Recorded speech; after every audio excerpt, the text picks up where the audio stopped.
सुनाए। जी आमीन। Pastor ji. Thank you very much sister Zeba, खुदावंद आपको कसरत से बरकत अता करे। आज बहुत ही खूबसूरत प्रस्तश खुदावंद के हजूर में की गई है, लेकिन अब वक्त है कि हम खुदावंद के कलाम को सुनेंगे। यानी ये स्टोरी जो है ये भी एक कलाम है। और वैसे तो डॉक्टर साहब हमारे साथ मौजूद हैं इटली से, डॉक्टर शिवाज भट्टी, वो खुदावंद के जिंदा पाक कलाम को हमारे साथ सुनाएंगे। लेकिन उससे पहले हस्बे मामूल जो चिल्ड्रन स्टोरी है वो हम ज़रूर सुनेंगे। सो जितने भी बच्चे हमारे साथ मौजूद हैं, मेरी रिक्वेस्ट होगी कि प्लीज़ वो सामने आ जाए, ज़रा मेरे सामने आ जाए। मैं देखना चाहता हूँ, क्योंकि मैं अगर देखूंगा नहीं तो मैं कहानी नहीं सुना सकूंगा, वो मेरा ये असूल है।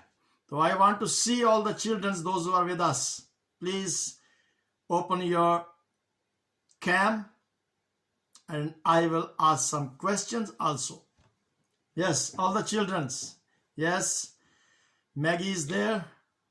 Maggie is there. Shine किधर गया? Shine नजर नहीं आ रहा. Very good.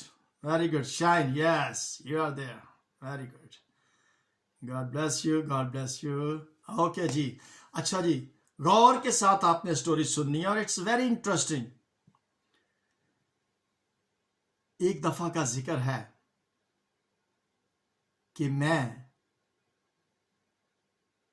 जंगल में से गुजर रहा था। रात का अंधेरा था, कोई रोशनी नहीं थी, कोई और शख्स वहां पर मौजूद नहीं था। गौर के साथ सुनिएगा। मेंढकों की आवाज आ रही थी, ट्र ट्र ट्र। मैं डर रहा था कि कहीं कोई शेर ना आ जाए, कोई चीता ना आ जाए, कोई जंगली जानवर ना आ जाए। मैं अकेला था, तन्हा था। आहिस्ता आहिस्ता मैं आगे बढ़ रहा था। डर भी रहा था लेकिन खुश भी था। अब ये दोनों कैफियतें जो थीं ये मेरे साथ थीं। डर अंदर से ये लग रहा था कि कोई शेर आकर मुझे खा ना जाए, और खुश इस बात पर था कि मैं अब आजाद हो गया हूं। मैं अब अपने मालिक के घर से भाग गया हूं। अब मैं मालिक के अंडर में काम नहीं करूंगा। अब मेरी अपनी मर्जी होगी, मैं जो चाहूं करूं, कोई रोकने और टोकने वाला नहीं है। बड़ा खुश था। आहिस्ता आहिस्ता मैं जैसे जैसे उस जंगल के अंदर सफर करता जा रहा था, पीछे मुड़कर भी देखता था कि कहीं मेरा मालिक पीछे आ ना जाए। थोड़ी देर के बाद मैंने दूर से कुछ शोर की आवाज को सुना, और वो शोर था पानी की लहरों का। अगर आप समंदर में कभी गए हो, कराची में, तो वहां पर समंदर है, और जब समुंदर के करीब हम पहुंचते हैं तो वहां पर फिर शोर जो है, लहरों का शोर जो है वो सुनाई देता है, और फिर पता चल जाता है कि हाँ, अब समंदर जो है वो नजदीक आ गया है। क्लिफ्टन आप गए होंगे ना कराची में, ठीक है। तो मैं खुश हो गया कि समुंदर सामने है, और मैं अब उस समुंदर के जरिए से कश्ती में बैठकर किसी और मुल्क में चला जाऊंगा, क्योंकि इस मुल्क के अंदर तो मुझे मालिक मेरा तलाश कर लेगा। खुशी इस बात की थी कि अब समंदर आ रहा है, और जैसे जैसे मैं और करीब पहुंचा तो वहां पर एक बहुत बड़ा शिप मैंने देखा, और उस शिप के अंदर कुछ मजदूर जो थे, लेबर, वो सामान को लोड कर रहे थे। अब मेरे कदम और तेज हो गए, तेजी के साथ मैं आगे आगे आगे आगे आगे बढ़ता चला जा रहा था। डर भी था, पीछे देख रहा था कोई मेरा मालक ना आ जाए, कोई जानवर ना मुझे खा जाए। बहुत ही घबराया हुआ, लेकिन तेजी के साथ आगे आगे आगे बढ़ता जा रहा था। मैं समुद्र के करीब पहुंच गया। मैंने देखा कि इस जहाज के अंदर सामान लोड किया जा रहा है, और अब मैं इस जहाज के अंदर बैठ जाऊंगा और फिर मैं दूसरी कंट्री में चला जाऊंगा, और वहां पर मैं आजादी के साथ घूमूंगा, आजादी के साथ खाऊंगा, आजादी के साथ जो दिल करेगा मैं करूंगा। अब ज़हन के अंदर बात ये आ रही थी कि टिकट तो मेरे पास है नहीं है, मैं कैसे इस जहाज के अंदर बैठूंगा, क्योंकि मैं तो भागा था ना अपने मालिक के घर से। थोड़ा सा सामान जो मेरे पास था वो मैंने पहले ही ला के तो किचन के अंदर रख दिया था कि जैसे ही रात को मुझे मौका मिलेगा मैं खिड़की से छलांग लगा दूंगा। और पैसे तो कोई मालिक देता नहीं था, काम मैं दिन रात करता था, लेकिन मुझे पैसे नहीं मिलते थे, क्योंकि जब काम किया जाता है तो फिर उसके तनख्वाह दी जाती है, पैसे मिलते हैं। लेकिन ये मालिक जो था ये मुझे काम कराता था, काम पे काम, काम के काम, सिर्फ खाना वो देता था, पैसे नहीं देता था, क्योंकि उसने मुझे तनख्वाह पे नहीं रखा था, उसने मुझे खरीदा हुआ था, मुझे अपना गुलाम बना के रखा हुआ था, और वो सिर्फ खाना देता था। और गुलाम जो होता है वो मालिक की मर्जी के साथ काम करता। मालिक कहता उठ जा तो मैं उठ जाता था, मालिक कहता था बैठ जा तो मैं बैठ जाता था, मालिक कहता था ये कर तो मैं वो करता था। ये वो सारा मालिक की मर्जी के साथ, जैसे एक रिमोट एक इंसान के हाथ में होता है, जो उनसा मर्जी चैनल लगा ले। अब मैंने कहा कि मैं ऐसे करता हूं कि मैं इन मजदूरों के साथ मिल जाता हूं और सामान उठाता हूं और अंदर किसी तरीके से कश्ती में बैठ गया था। ऐसे ही मैंने किया, कश्ती में जाकर सामान रखा और मैं उन्हीं सामान के साथ पीछे कोने में जाके छुप के बैठ गया कि कोई मुझे पहचाने ना, कोई देखे ना। सामान लोड हो गया, सब लोग अपनी अपनी जगहों पर बैठ गए, और अब जहाज जो था उसने हिलना शुरू कर दिया। मैंने महसूस किया कि अब जहाज अपने सफर को शुरू कर रहा है, और जहाज पूरी रात सफर करता रहा। मैं चुपके से खामोशी के साथ एक कॉर्नर में जाके बैठा हुआ, सहमा हुआ दुआ कर रहा था। सुबह हुई तो मैंने महसूस किया कि अब जहाज किसी हार्बर के पास जाकर खड़ा हो गया है। जब खड़ा होता है जहाज तो झटका लगा। अब मेरी होश, यानी कि मैं जाग गया, मैंने देखा कि हाँ झटका लगा, तो इसका मतलब है कि अब जहाज जो है वो रुक गया है। और फिर शोर आना शुरू हुआ, दर दर दर दर दर दर दर दर, यानी कि लोगों के बाहर जाने की आवाज, सामान को अनलोड करने की आवाज, और मैं भी एक बोरी को उठाया और जहाज से बाहर चला गया। मैं इतना ज्यादा खुश हुआ कि अब मैं एक नए मुल्क में हूं, एक नई जगह पर हूं, जहां पर मुझे कोई नहीं पहचानता। अब मैं अपने मालिक से आजाद हूं, कोई डर, कोई खौफ नहीं, खुश था। और मैं खुशी खुशी के साथ बाहर उस नई कंट्री के अंदर घूम रहा था, खुश था।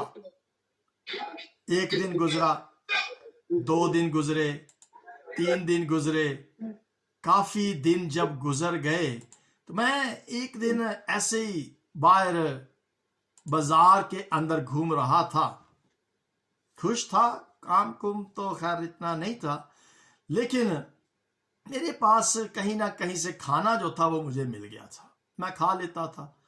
मैं जब एक दिन बाजार के अंदर घूम रहा था तो मुझे किसी ने आवाज दी, मेरा नाम पुकार कर मुझे आवाज आई, अनिस्मस। अब मैं घबरा गया कि मेरा नाम इस मुल्क में कोई जानता है। मैं तेज दिल हो गया, थर थर थर थर घबरा गया, परेशान हो गया कि ये कौन है जो मुझे मेरे नाम से यहां पर जानता है। आहिस्ता आहिस्ता मैंने उस आवाज की तरफ जब देखा तो मैंने पुलिस को देखा। पुलिस ने एक आदमी को पकड़ा हुआ था, बूढ़ा सा आदमी था, चेन जो थी वो उसके लगाई हुई थी, यानी जंजीरों के साथ उसको बांधा हुआ था। पुलिस को देखकर तो मैं और ज्यादा घबरा गया। ओहो, खैर नहीं, आज तक पकड़े गए। मुझे उस शख्स ने आवाज दी, अनिस्मस इधर आओ। जब मैं उसके पास गया तो उसने कहा, तूने मुझे पहचाना? मैंने कहा नहीं। उसने कहा, मैं वो पालूस हूं जो तेरे मालिक फिलमन के घर में जाया करता था और मैं वहां पर कलाम सुनाता था। तू वहां पर गुलाम था और तेरी ख्वाहिश होती थी कि तू मेरे पास आकर बैठे और तू कलाम को सुने, लेकिन तू गुलाम था, तू अपने मालिक के पास बैठ नहीं सकता था। याद आया? मैं वही पालूस हूं जो इस वक्त कैद की हालत में हूं, लेकिन अब मैं चाहता हूं कि तू वापस अपने मालिक के पास जाए। लिहाजा पालूस रसूल ने एक खत जो था वो लिखा।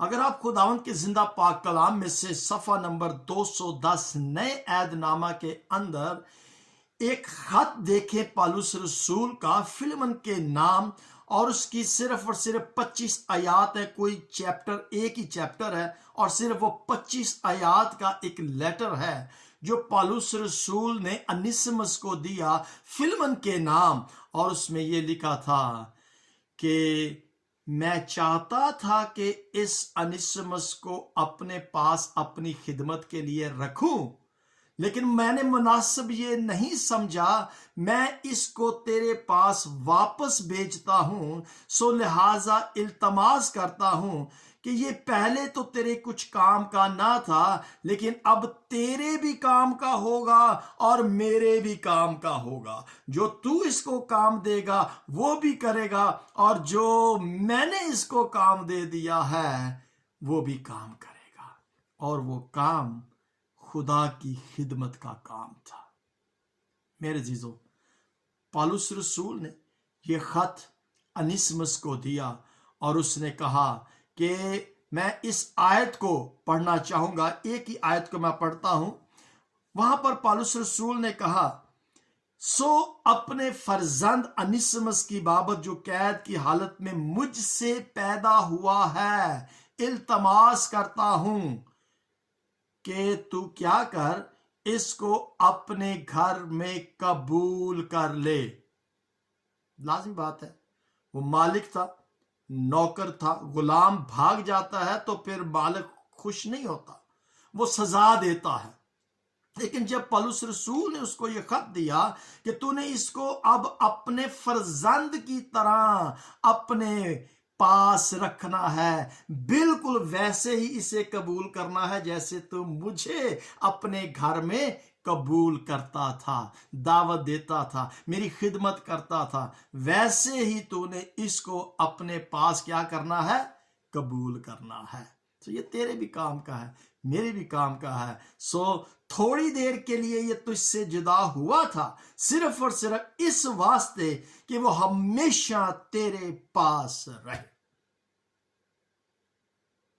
मेरे जीजो, मेरे प्यारे बच्चों, कभी कभी हम भी अपने मालिक खुदावंत से दूर भागने की कोशिश करते हैं, लेकिन जब हम उससे जुदा होते हैं तो फिर वो डर दुनिया का, खौफ दुनिया का, परेशानियां, मुश्किलात, मुसीबतें, दुख आ जाते हैं। लेकिन जब हम वापस अपने मालिक यीशु के पास चले जाते हैं तो फिर हमारी और ज्यादा, सिस्टर जी ने मुझे कहा था, सिस्टर जेबा, कि मुशरफ बेटे की कहानी को सुनाएं, तो ये भी वही है, ये भी वही है। जिस तरीके से मुशरफ बेटा अपने बाप के पास वापस चला जाता है, इसी तरह से अनिसबस भी अपने मालिक फिलमन के पास वापस चला जाता है और वो उसे कबूल करता है, क्योंकि उसकी सिफारिश जो थी वो पौलुस रसूल ने की थी। सो जब हम भी अपने यीशु से दूर भागते हैं,